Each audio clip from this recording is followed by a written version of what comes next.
धन्यवाद पाटील साहेब. आणि यानंतर मी विनंती करतो महाराष्ट्र नवनिर्माण सेनेचे अध्यक्ष राजसाहेब ठाकरे यांना की त्यांनी या सभेला मार्गदर्शन करावं.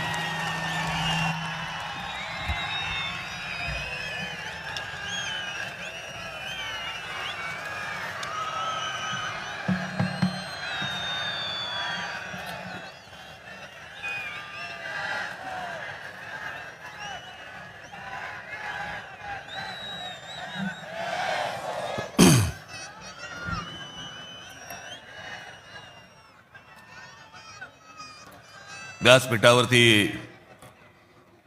उपस्थित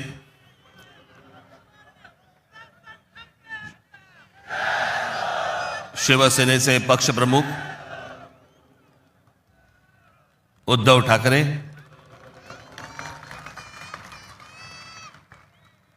राष्ट्रवादी काँग्रेसचे नेते जयंतराव पाटील, इतर सर्व मान्यवर आणि माझ्या जमलेल्या तमाम मराठी बांधवांनो, भगिनींनो आणि मातांनो,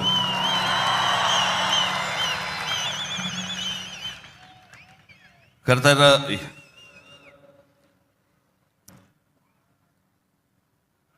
या व्यासपीठावरती मी माननीय बाळासाहेबांबरोबर लहान असताना अनेकदा आलो. शिवसेना पक्षाची स्थापनाच या शिवतीर्थावरती झाली. त्यावेळेला माझे आजोबा प्रबोधनकार ठाकरे हे देखील इथे उपस्थित होते.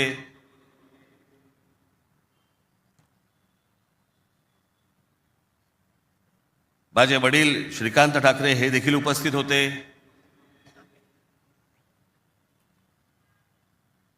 आमची माँ ही देखील उपस्थित होती.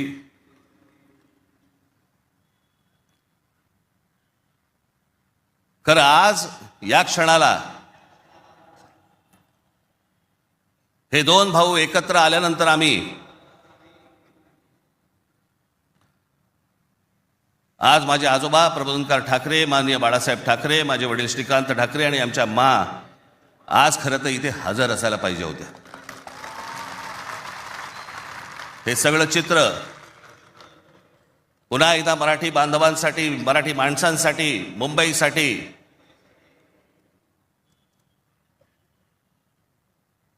हा आम्ही दोन भावांनी उभारलेला हा सगळा लढा इथे नसले तरी वरून पाहत असतील.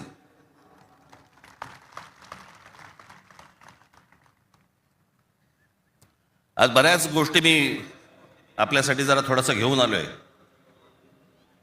जाताना पोट भरून जा.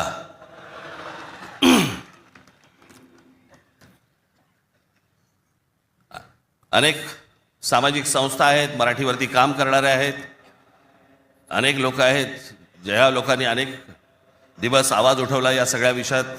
मी सर्वप्रथम त्यांचे मी आभार मानतो. दीपक पवार आहेत, त्यांच्याबरोबरचे अनेक सहकारी आहेत, त्यांचे आभार मानतो. अनेक टेलिव्हिजन चॅनलचे आणि वर्तमानपत्रांचे संपादक आहेत, पत्रकार आहेत, त्यांनी गेले काही दिवस जी आम्हाला साथ दिली त्याबद्दल त्यांचेही मी मनापासून आभार मानतो.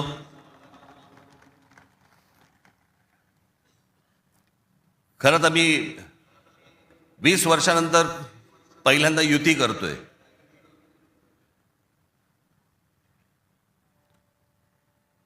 आणि त्याच्यामुळे अनेक या युतीच्या सगळ्या अख्ख्या प्रोसेसमध्ये अनेक लोकांना तिकीटं दिली गेली, अनेक लोकांना तिकीटं नाही देता आली, अनेक जण नाराज झाले, जे जवळचे होते, सहकारी होते. काही जणांना वाटलं दुसऱ्या पक्षात जावं, काही नाराज झाले, काही रागावले, काही गोष्टी झाल्या, होतात. त्याला काय, आमच्या पण हातात काही गोष्टी नसतात. पण त्यांना दुखवणं हा काही आमचा हेतू नव्हता. पण तरी मी त्या सर्वांची, जर दुःखी झाले असतील, नाराज झाले असतील, त्या सर्वांची मी दिलगिरी व्यक्त करतो.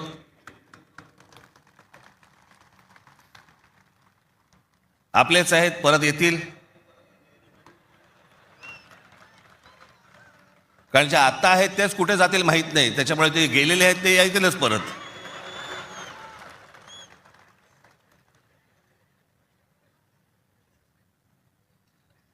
त्याच्यामुळे ह्या सगळ्या गोष्टींमध्ये मी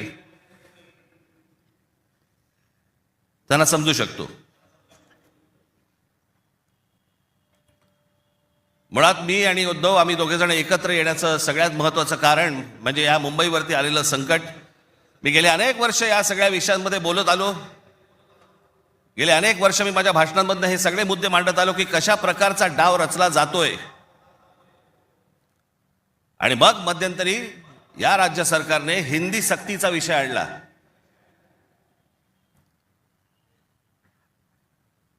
आणि त्यावेळेला मग मीही कडाडलो, उद्धवही कडाडला. आणि त्या सगळ्या याच्यामध्ये त्याच्या अगोदरच माझी एक मुलाखत झाली आणि त्याच्यामध्ये मी सांगितलं होतं की कुठच्याही वादापेक्षा आणि कुठच्याही भांडणापेक्षा महाराष्ट्र मोठा आहे.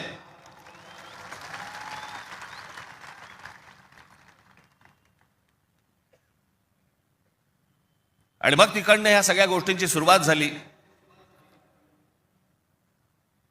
पण ते हिंदी सक्तीचा जो विषय होता तो फक्त तुम्हाला चाचपडून बघण्याचा होता. तुम्ही जागे आहात का? मराठी माणूस महाराष्ट्रामधला मुंबईमधला जिवंत आहे का? हे फक्त चाचपडणं होतं तुम्हाला.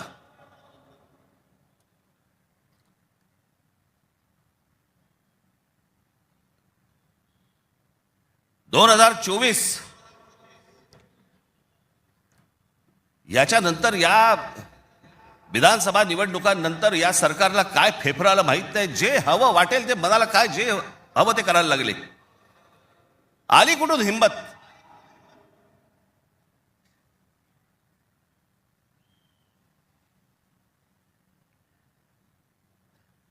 कोणाला विचारायचं नाही, काही जनता बिनता लोक बिक काही नावाची काही गोष्टच नाही. बस आम्हाला वाटलं म्हणून आम्ही केलं. हे कोण आहेत लोक? कोण आहे महाराष्ट्रातील जनता? पैसे फेकले की आम्ही विकत घेऊ. आला कुठून आत्मविश्वास?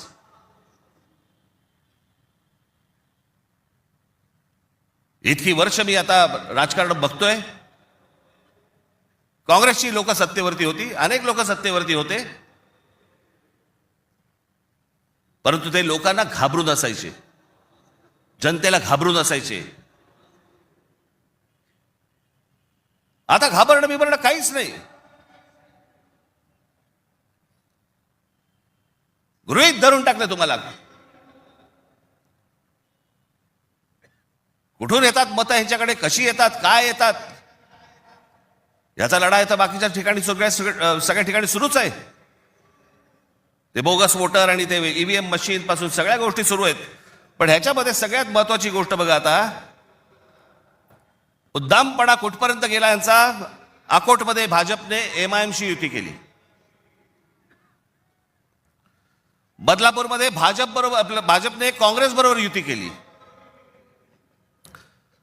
66 जण बिनविरोध निवडून आले. बिनविरोध म्हणजे तिकडच्या मतदारांचा अधिकारच काढून टाकला. ते मतदारच नाही करू शकत. आज 66 आहेत. हे पुढे आकडे वाढत जाणार. त्याला कळलंय की काय प्रकारचे आपण कशा प्रकारे लोकांना विकत घेऊ शकतो. वाईट या गोष्टीचं वाटतं विकले जातात. तुळजापूरमध्ये विनोद गंगणे नावाचा एक ड्रग्ज मधला रॅकेट मधला एक माणूस, ड्रग्ज रॅकेट मधला, त्याला भाजपने तिकीट दिलं. ड्रग्ज विका, काही विका, पुढच्या पिढ्या बर्बाद करा, काही फरक पडत नाही. पण ड्रग रॅकेट मधला एक माणूस, त्याला भारतीय जनता पक्षाने तिकीट दिलं तुमच्या नाकावर टिचून. तो एक आता बदलापूरला तुषार आपटे, बलात्काराच्या केसमधला आरोपी, बलात्काराच्या, सगळ्यांना माहिती आहे, नगरसेवक केलं. लहान मुलींच्या वरती बलात्काराचा आरोप असलेला माणूस, त्याला भारतीय जनता पक्षाने नगरसेवक. आली कुठून हो हिंमत? ज्यावेळेला वेडावागड्या पद्धतीने ज्यावेळेला निवडणुका जिंकण्याचं यंत्र किंवा तंत्र हे ज्यावेळेला हस्तगत होतं ना, त्याच वेळेला हा उद्दामपणा येतो, ही मस्ती येते ना, हा माज येतो ना, हा त्याच्यातनं येतो.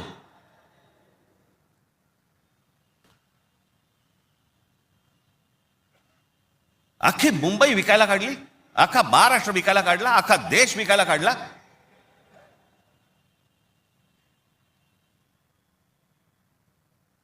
आपल्यासमोर काय वाढून ठेवलंय आपल्याला अंदाज पण नाहीये. मी तुम्हाला हे सांगतोय, मला 2024 साली मला एक व्यक्ती भेटली.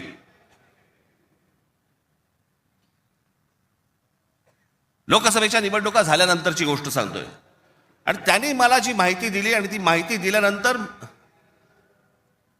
माझे सगळे लोक, माझे काय रिसर्च टीम सगळी जी काही कामाला लागली, ते जे काही झालंय ते आज मी तुम्हाला इथे दाखवणार आहे.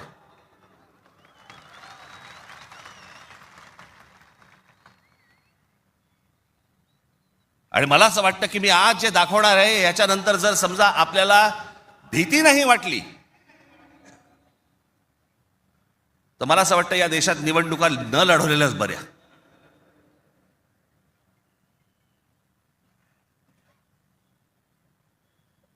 म्हणजे आता साधी गोष्ट, फक्त तुम्हाला 2014 नरेंद्र मोदी पंतप्रधान झाले त्या वेळेला, हे मला आता 24च्या नंतर आता हे पुढे सगळं समजायला लागलं. या गेल्या वर्षी 24 नंतर साधारणपणे विधानसभा निवडणुकांच्या आसपास मला ह्या सगळ्या गोष्टी आमच्या रिसर्च टीम मध्ये यायला लागल्यावरती मला धक्का बसायला लागला.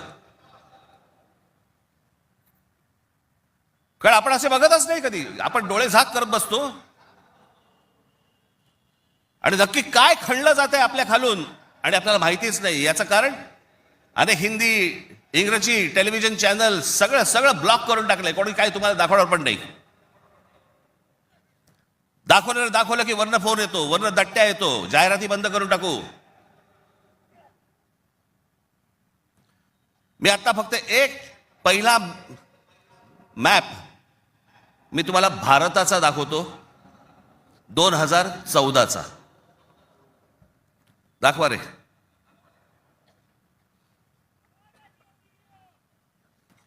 हा आहे 2014चा गौतम अडानी यांचे प्रोजेक्ट्स किती होते हे तुम्हाला दाखवणार आहे. 2014ला पंतप्रधान नरेंद्र मोदी पंतप्रधान व्हायच्या अगोदर गौतम अडानी कुठे होते आणि आता पुढचं फक्त बघत राहा की आता 2024-25ला गौतम अडानी आता कुठे आहेत. फक्त सरकारच्या आशीर्वादाने.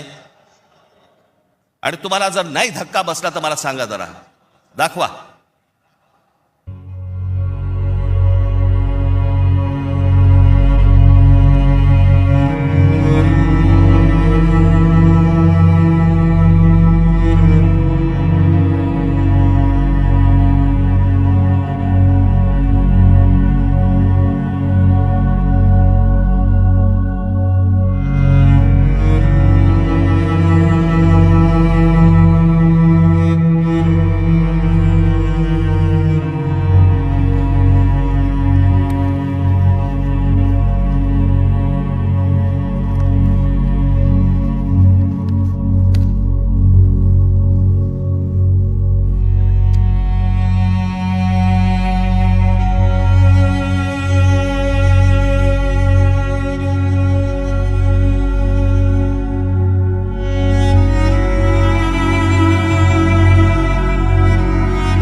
हे फक्त 10 वर्षातलं आहे. जगामध्ये असा एकही माणूस नसेल जो 10 वर्षामध्ये इतका श्रीमंत झाला. मला कुठच्या उद्योगपतीने उद्योग करू नये या मताचा मी नाहीये, इतका दळभद्री विचार माझा नाहीये. पण या देशामध्ये इतके उद्योगपती असताना एका माणसावरती इतकी मेहरबानी या देशामध्ये होते, मी जगात तर दाखवतच नाही अजून. फक्त 10 वर्षामधली गोष्ट ही, 10 वर्षातली. एकाच माणसाला सगळ्या गोष्टी दिल्यात. वीज दिली, सिमेंट बनवण्याच्या उद्योगामध्ये गौतम अडाणी हा माणूस कधी नव्हताच 2014च्या अगोदर. आज देशातला 2 नंबरचा सिमेंटचा व्यापारी येतो. उद्या माणसाने समजा उद्या वीज बंद केली, आम्ही अंधारात. सिमेंट महाग केलं, काही बोलू शकणार नाही. सगळी पोर्ट्स खालपासून वरपर्यंत सगळी पोर्ट्स अदानीना, सगळी विमानतळं अदानीना. महाराष्ट्रात काय परिस्थिती एकदा बघा, महाराष्ट्राचा फक्त एकदा दाखवा.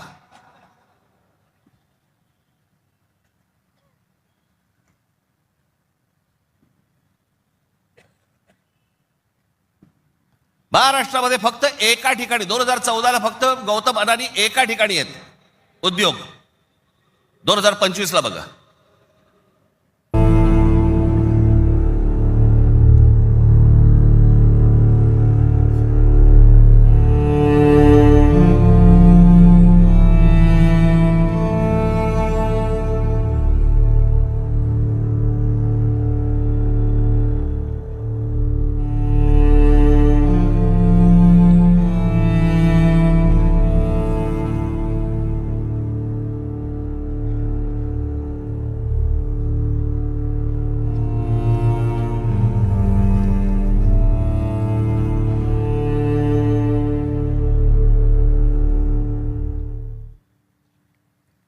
ही महाराष्ट्राची स्थिती.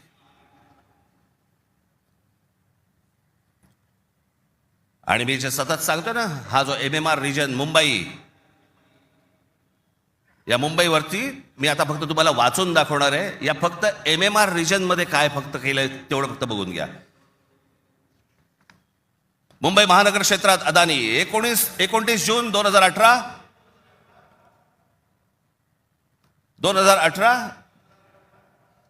रिलायन्स इन्फ्रास्ट्रक्चर कंपनी ताब्यात मुंबई वीज पुरवठा क्षेत्रात प्रवेश.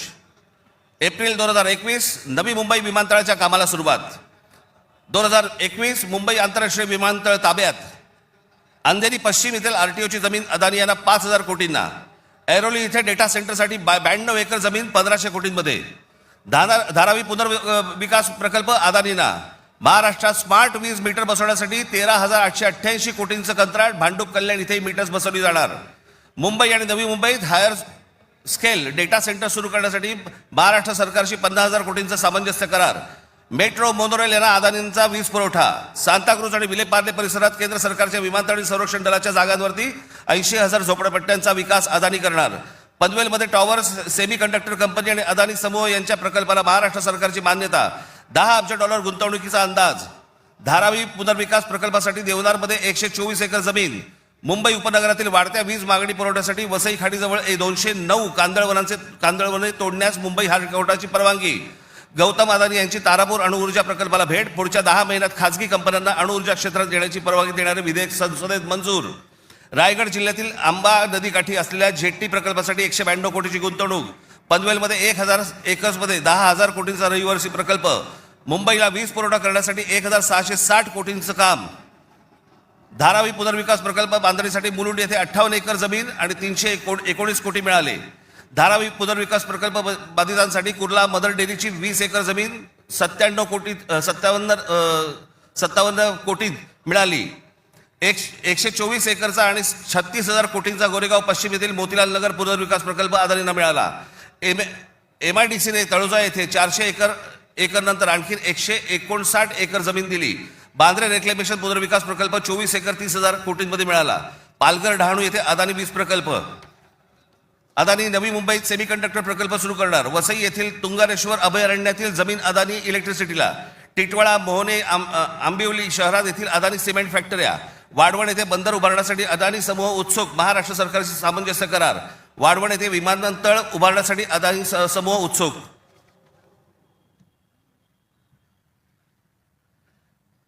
हे मी तुम्हाला सांगतोय ना, हे कशा प्रकारे तुम्हाला आवडलं जातंय याचा काही आपल्याला अंदाज, आपल्याला कळतंय हे काय चाललंय.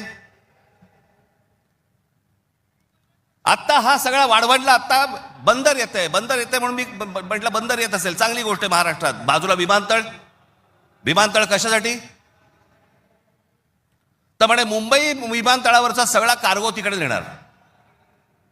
आणि नवी मुंबई विमानतळ जे बांधलंय इथून इंटरनॅशनल आणि डोमेस्टिक या आपल्याकडच्या इकडच्या विमानतळावरनं, छत्रपती शिवाजी महाराज आंतरराष्ट्रीय विमानतळावरनं डोमेस्टिक आणि इंटरनॅशनल नवी मुंबईला नेणार. ही प्रोसेस हळूहळू सुरू झालेली आहे. आणि पुढे हा संपूर्ण विमानतळ विकायला काढणार. या शिवाजी पार्क मैदान एवढी जवळपास 50 ते 60 शिवाजी पार्क मैदानं बसतील एवढा प्लॉट आहे तो. धारावीला लागून. अशी नाही ना मुंबई आम्हाला मिळवत आहेत. आम्ही बदा पैसे होतो, जमिनी विकत घेतो, जमिनी सगळ्या काढून घेतो. आणि इकडच्यांचं काय घेऊन बसलोय आपण, या सरकारमध्ये बसलेत त्यांचं. ते काहीतरी करू शकतात का? काहीच नाही करू शकत. मी मागे एक उदाहरण दिलं होतं ना, बादशाच्या हातावरचा ससाणा असतो नाही का, जो ससाणा पक्ष्यांनाच मारून आणतो. स्वतः पक्षी आहे पण तो पक्ष्यांनाच मारून आणतो. पु ल देशपांडेचं एक फार छान वाक्य आहे की स्वकीयांचा घात करणारी औलाद ही काय फक्त पक्षांमध्ये नसते, मला तर आता कळलंय राजकीय पक्षांमध्ये आली आहे.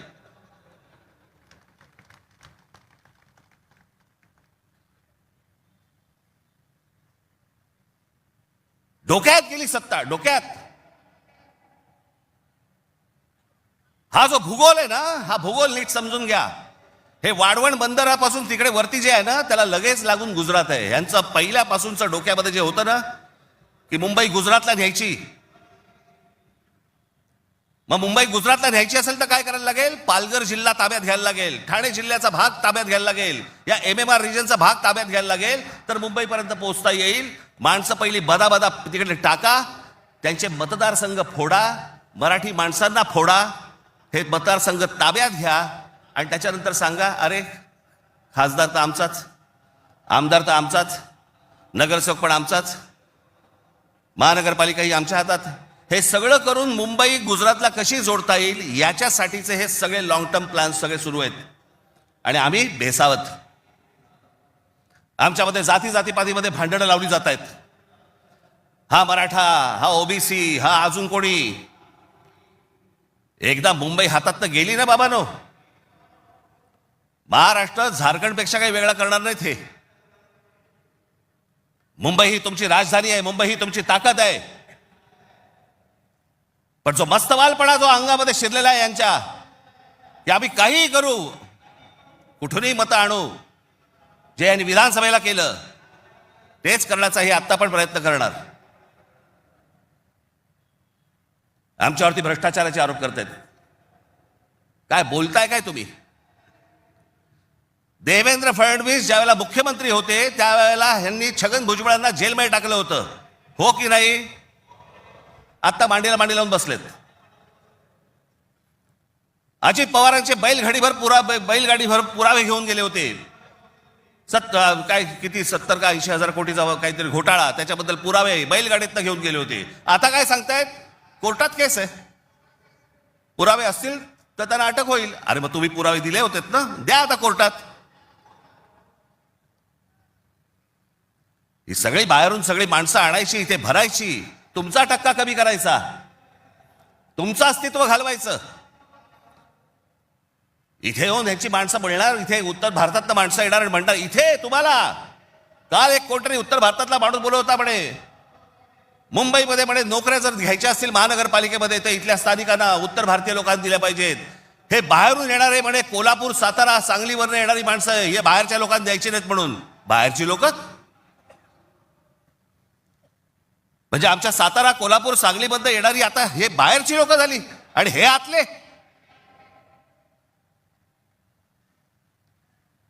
कृपाशंकर सिंग सारखा माणूस, यांचा नेता भारतीय जनता पक्षाचा, तो म्हणतो काय, उत्तर भारतीय महापौर करू, महापौर करू. यांची हिंमत कशी होते हो बोलायची? आपण जाऊन बोलू शकतो का तिकडे?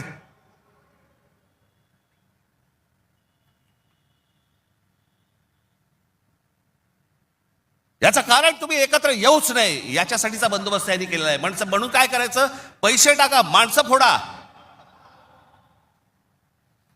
यांचं मुंबईवरचं लक्ष उडालं पाहिजे, महाराष्ट्रावरचं लक्ष उडालं पाहिजे. हे मराठी म्हणून कधी एकत्र येताच कामा नयेत. आणि मग आपल्याला जे साध्य करायचंय,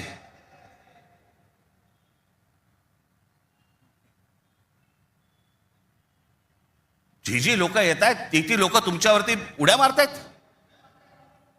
वाटेल ते बोलतायत तुम्हाला. मुंबईमध्ये, महाराष्ट्रामध्ये तुम्हाला घरं नाकारली जात आहेत. काल परवाकडे कोणतरी एक तामिळनाडूमधून रसमलाई आली होती.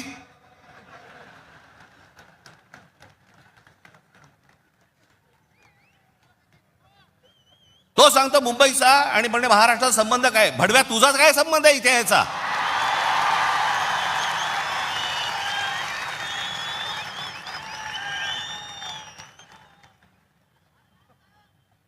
यांच्यासाठीच माननीय बाळासाहेब बोलले होते, हटाव लुंगी आणि बजाव पुंगी.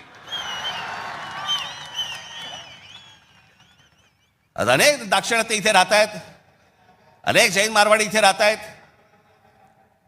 आनंदाने राहत आहेत. पण कसं भडकवलं जाते बघा तुम्हाला कबुतरांच्या नावाने. कबूतर राहिली बाजूला, पण हे सत्ताधारी जे फडफडत आहेत ना, हा त्यांचा प्रश्न आहे. काल परवाची गोष्ट, इथे मुंबईमध्ये एक जैन मराठी वादावरती पडदा टाकण्यासाठी म्हणून एक बैठक झाली. ही बातमी फक्त नवाकाळला आली होती. त्यांचे कोणतरी एक जैन मुली निलेश चंद्र आहेत, निलेश चंद्र बघा. ते जैन मुली निलेश चंद्र काय सांगतायत, तर कबुतरे खाणे आणि मांसावरून मराठी जैन समाजात पेटलेला वाद मिटवण्याची जबाबदारी मुख्यमंत्री देवेंद्र फडणवीस यांनी भाजपा मंत्री मंगल प्रभात लोढा यांना दिली. मात्र मंगल प्रभात लोढा यांनी हा वाद मिटवला नाही, तर ह्या समाजामध्ये जास्तीत जास्त भांडणं कशी लागतील हे पाहिलं. म्हणजे मराठी माणसापासून गुजराती बाजूला करायचे, आता ही लुंगी अंडी इकडनं तमिळ बाजूला करायचे, अजून कोणतरी युपी मधनं बोलवायचा, त्याच्यात अजून ते बाजूला करायचे. तुम्हाला या महाराष्ट्रामध्ये, मुंबईमध्ये एकट्यात पाडायचं. एकटे असलो तरी काफी होत.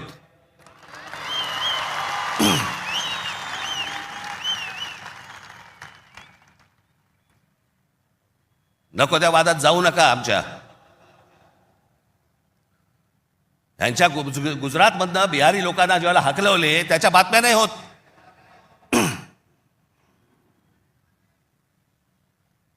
ज्याने बिहारी लोकांना तिकडनं हकलवले, जवळपास 10 का 20 हजार लोकांना हकलवून दिले बिहारमधनं, भारतीय जनता पक्षाने त्याला तिकीट दिलं, निवडणुकीचं तिकीट दिलं. आणि हे वाद फक्त तुमच्यासाठी, आमच्यासाठी इथे फक्त करून ठेवतायत. गेले अनेक वर्ष सांगतोय तुम्हाला, हे सगळं हे जे मुद्दामून जे चालू आहे, तुमचं अस्तित्व नष्ट करण्यासाठी हे सगळं सुरू आहे. आज ही मुंबई हातामध्ये गेली. मुंबई का पाहिजे हातात? आज केंद्रामध्ये यांची सत्ता, राज्यामध्ये यांची सत्ता, पण उद्या मुंबईमध्ये, ठाण्यामध्ये, कल्याण डोंबिवलीमध्ये, आमच्या MMR रिजनमध्ये उद्या ह्यांना जर काही करायचं असेल, महानगरपालिकेची परवानगी लागेल. आणि महानगरपालिका जर आपल्या हातात असतील, हे जमिनी विकून देऊ शकत नाहीत, हे अदानीला जमीन देऊ शकत नाहीत.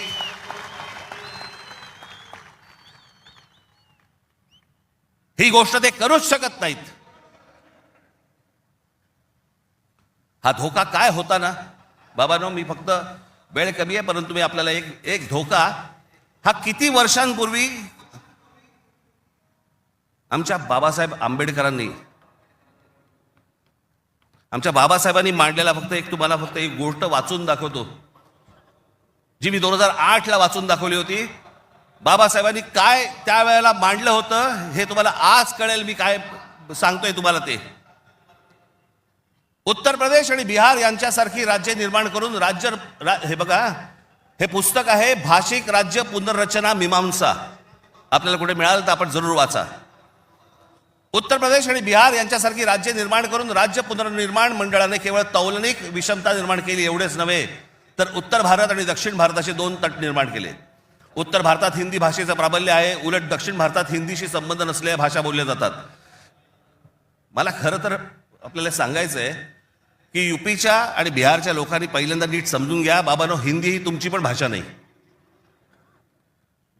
युपीच्या लोकांची भोजपुरी भाषा आहे, बिहारच्या लोकांची मैथिली भाषा आहे, अवधी भाषा आहे. हिंदी भाषा तुमची पण नाही आहे. माझा कुठच्या भाषेवर राग नाही, परंतु तुम्ही आमच्यावरती लादणार असाल तर लाथच मारू.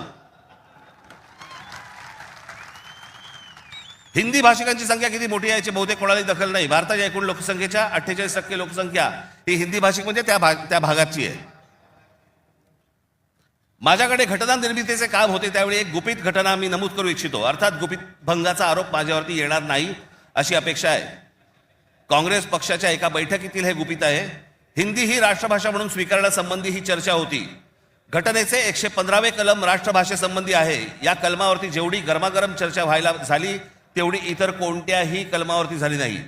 प्रदीर्घ चर्चेनंतर हे कलम मातास टाकले आणि काय आश्चर्य, 78 विरुद्ध 78 असे मतदान झाले. कुठलाच निर्णय घेणे शक्य झाले नाही. या वस्तुस्थितीमुळे दक्षिण भारताचा उत्तर भारतावरती किती कटाक्ष आहे हे तुमच्या लक्षात येईल. उत्तर भारत संलग्न झाला आणि दक्षिण भारत विच्छिन्न राहिला आणि राजकारणात हिंदी व उत्तर भारताचे वर्चस्व असेच चालू राहिले तर परस्पर द्वेषभाव निर्माण झाला नाही तरच नवल. केंद्रीय सरकारात एका राज्याला दुसऱ्या राज्यावरती अशा आगंतुकपणे वर्चस्व चालू देणे धोक्याचे आहे. घटक राज्ये समतोलाची राखण्यास केंद्रीय शासनामध्ये काही तरतूद नसल्यामुळे नवनिर्मित बिजोड राज्यांमुळे 5 प्रदेशांखेरीज इतर राज्यात अविश्वास आणि असंतोष निर्माण होईल. सध्याच्या केंद्रीय शासन पद्धतीमुळे भारताच्या राजकारणात उत्तर प्रदेश इतर राज्याहून प्रबळ ठरेल ही भीती केवळ दक्षिण भारतीयांचीच नसून पंजाब, बंगाल व इतर राज्यांनी व्यक्त केलेली आहे आणि ही भीती निराधार आहे असे कोणीही छातीरोखपणे सांगू शकत नाही. या भीतीचे निराकरण केले नाही आणि आत्ता विशेष उपाययोजना केली नाही तर ही भीती राष्ट्रीय ऐक्यास घातक ठरल्याशिवाय राहणार नाही. हे सत्य कोणी लपवून शकत नाही. आमच्या परमपूज्य डॉक्टर बाबासाहेब आंबेडकरांनी तेव्हा लिहून ठेवलंय की हे किती घातक आहे ते. हे काय चाल चालू आहे तुमच्या विरोधात, हे काय प्रकारचं षडयंत्र सुरू आहे. जो इतका बलवान महाराष्ट्र, इतका सुसंस्कृत महाराष्ट्र, या देशाला दिशा दाखवणारा महाराष्ट्र, सगळ्या बाजूनी संपन्न असा महाराष्ट्र, हे सगळ्या बाजूनी येत आहेत आणि महाराष्ट्र आणि तुम्हाला फक्त इथे तुमचे चावे घेत आहेत. तुम्हाला उद्ध्वस्त करायचं आहे ना, उठा या जमिनीवरनं, निघा इथून, आम्ही येत आहोत. काल परवाकडेच मी एका चॅनलला सांगितलं, हिरे असतात, मोती असतात, सोनं असतं, चांदी असते, अजून काही मौल्यवान गोष्टी असतात, फक्त जमीन या एकाच गोष्टीला रिअल इस्टेट म्हणतात, खरी संपत्ती. दुसऱ्या कोणत्याही गोष्टीला रिअल इस्टेट म्हटलेलं नाहीये, फक्त जमिनीला रिअल इस्टेट म्हटलंय. कारण ती तुमची संपत्ती आहे. तुमच्या पायाखालची जमीन आणि तुमची भाषा ही मेली की तुमचं अस्तित्व संपलं, तुम्ही कोणी नाही आहात. जगात अनेक देश, अनेक लोक, हे भाषा संपली, देश गेला, जमीन गेली म्हणून संपले. हाच डाव त्यांचा आहे. वेगवेगळ्या मार्गाने येत आहेत आणि वेगवेगळ्या मार्गाने तुमच्यावरती आक्रमण करतायत आणि तुम्हाला सांगतायत निघून जा इथनं. संयुक्त महाराष्ट्राच्या वेळेला देखील विरोध करणारे या मुंबईमधले अनेक धनिकच होते, गुजराती होते पण धनिक होते. आज पण तेच चालू. आणि आज हे संकट त्यावेळेला इतकं नव्हतं, पण आज खरं तर तुमच्या उंबरठ्यावरून वरती येऊन उभं आहे.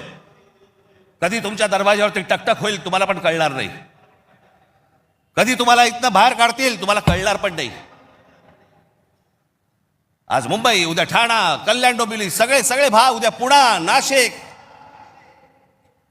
जे जे चांगलं आहे, आज कोकणपट्टी अख्खी रिकामी करतायत. जमिनीच्या जमिनी विकत घेतल्या जात आहेत. मी त्यावेळेला त्या बुलेट ट्रेनला विरोध केला होता, आजही माझा विरोधच आहे. कुठे चालली बुलेट ट्रेन? बुलेट ट्रेन फक्त बघा, ही बुलेट ट्रेनचं स्टेशन, शेवटचं स्टेशन गुजरातमध्ये चाललंय, जिकडे गिफ्ट सिटी उभी केली आहे, gift city. Ahmedabad bullet train station पासून 90 किलोमीटरवर डोलेरा नावाचं एक पूर्ण नवीन शहर बसवलं जातंय. डोलेरा नावाचं एक पूर्ण नवीन, हे शहर 903 स्क्वेअर किलोमीटरचं आहे, म्हणजे मुंबईपेक्षा 1.5 मोठं. आणि तिथे वेदांत आणि फॉक्सकॉनची 1.5 लाख करोडची सेमी कंडक्टर प्रोजेक्ट्स येत आहेत. अहो, आपल्याला समजत पण नाही हे काय चालू आहेत नक्की, ह्यांचे कुठून रूळ चालले आहेत आणि कुठून गाड्या चालल्या आहेत आणि कुठून यांचे मार्ग सुरू आहेत आणि काय घेऊन जायचंय ह्यांना आणि काय आणायचंय, इथे काय भरायचंय. एकदा जाऊन बघा हो, वसई विरार पासून सगळ्या गोष्टी बघा, कसे कसे भरत येत आहेत. तुम्हाला घरं नाकारणार, ह्यांना सगळ्यांना घरं मिळणार. तिकडनं बाहेरच्या राज्यातनं गुजरातमध्ये येणार, ह्यांना घरं मिळणार, तुम्हाला नाकारणार. अहो, तुम्हीच नसाल, तुमचंच अस्तित्व नसेल, काय चाटायची आहे महानगरपालिका?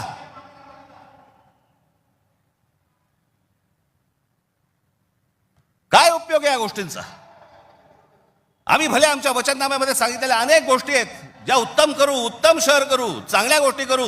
मला असं वाटतं उद्धव ठाकरे आपल्या भाषणामध्ये या गोष्टी सांगतीलच. अरे पण तुम्ही असायला पाहिजेत ना त्याच्यासाठी. तुमची काय किंमत करून ठेवली आहे लोकांनी? कोण महाराष्ट्रामधला मराठी माणूस पैसे फेकले की विकला जातो? ही आपली किंमत. आणि ही बोली लावणारे कोण? आमचेच. दुसऱ्यांच्या हातावरती बसून त्यांचा उद्देश साध्य करण्यासाठी आमचे लोक हे आमच्या लोकांना फोडतायत. काय दुर्दैव आहे बोला. या अशा परिस्थितीमध्ये ही आजची निवडणूक होते. ही मराठी माणसासाठी शेवटची निवडणूक आहे. आज जर चुकलात, कायमचे मुकलात म्हणून समजा. आज जर तुमच्या हातातनं ही शहरं गेली, त्यांच्या हातामध्ये गेली, उद्या राजानं मारलं आणि पावसानं झोडलं, तक्रार कोणाकडे करायची? आज इतर राजकीय पक्षांमधले पण जे मराठी लोक आहेत, माझं त्यांनाही आव्हान आहे, सोडा ते सगळं. या मराठी माणसासाठी एक व्हा, या मुंबईसाठी एक व्हा, या महाराष्ट्रासाठी एक व्हा.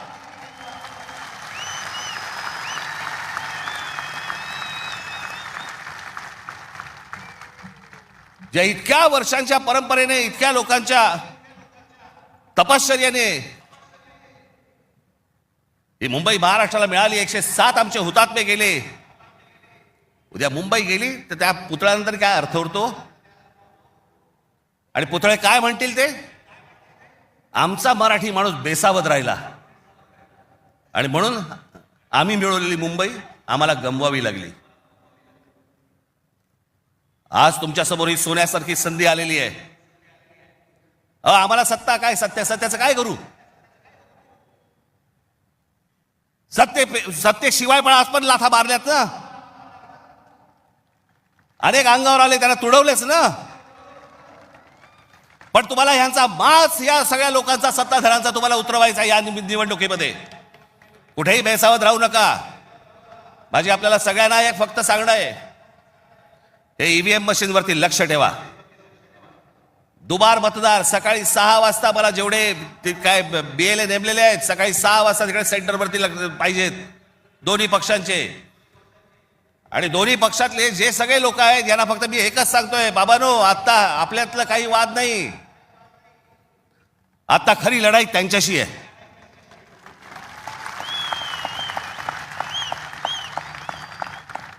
आपण भांडत राहावं हेच त्यांना पाहिजे. त्यांना जे हवं ते आपण नाही द्यायचंय, आपल्याला जे हवं तेच आपण केलं पाहिजे.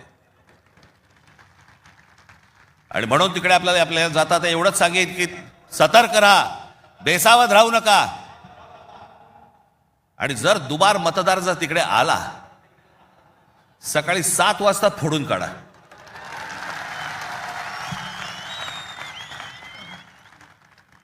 ही मुंबई राहावी, हे महाराष्ट्र राहावं, राज्य राहावं, हे मराठी माणसाच्या हातात राहावं, तुमच्या हक्काचं असावं, तुमचंच आहे ते.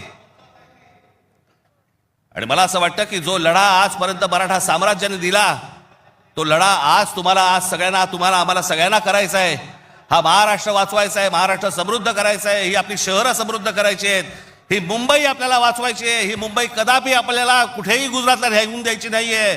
या सगळ्या गोष्टींसाठी आपण सगळेजण कामाला लागाल अशी एक आशा अपेक्षा बाळगतो आणि आपणा सर्वांची मी रजा घेतो. धन्यवाद. जय हिंद, जय महाराष्ट्र.